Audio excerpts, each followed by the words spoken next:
এবার দুবাইয়ের রাজকুমারীর আরেক কাণ্ড।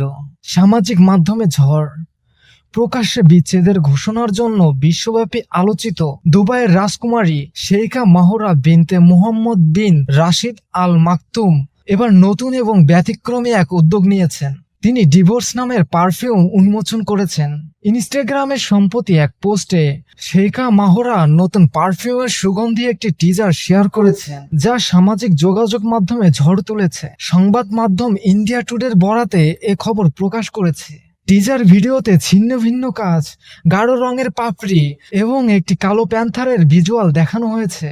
পরে রাজকুমারী আরেকটি পোস্ট শেয়ার করেছেন, যেখানে তিনি একটি মসৃণ চিকন কালো বোতল দেখিয়েছেন, যাতে সুগন্ধির ব্যতিক্রমী নাম ডিভোর্স দেওয়া হয়েছে।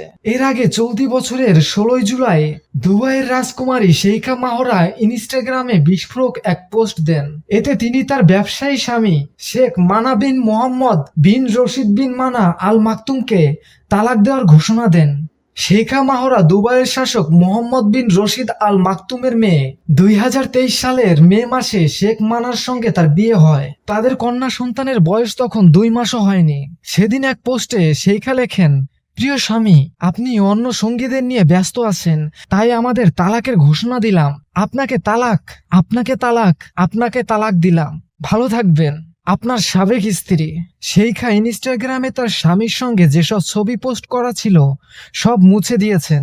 এবছরের মে মাসে শেইখা মাহরা হাসপাতাল থেকে তার ছবি পোস্ট করেছিলেন। তিনি কন্যা সন্তানের জন্ম দেওয়ায় খুশি হয়ে চিকিৎসক ও হাসপাতালের কর্মীদের ধন্যবাদ দিয়ে পোস্ট দিয়েছিলেন। এই ছবিতে পাশে তার স্বামীও ছিলেন। এই ছবিটিও মুছে দেওয়া হয়। দুবাইয়ের রাজকুমারীর বিয়ে বিচ্ছেদের ঘোষণা সামাজিক যোগাযোগ মাধ্যমে ব্যাপক শোরগোল তোলে। দুজনই পরস্পরের ছবি তাদের অ্যাকাউন্ট থেকে মুছে দেন, পরস্পরের সঙ্গে যোগাযোগ বন্ধ করে দেন। রাজকুমারীর এই সিদ্ধান্তকে স্বাগতম জানিয়েছেন নেটিজেনদের অধিকাংশ।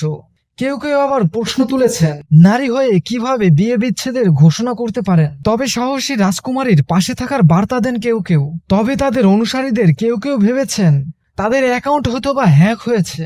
শেইখা মাহরা সংযুক্ত আরব আমিরাতে নারীদের ক্ষমতায়ন নিয়ে কাজ করেন। তিনি যুক্তরাষ্ট্রের একটি বিশ্ববিদ্যালয় থেকে আন্তর্জাতিক সম্পর্ক বিষয়ে উচ্চতর ডিগ্রি অর্জন করেন। আন্তর্জাতিক ডেস্ক, বাংলাদেশ নিউজ টুডে।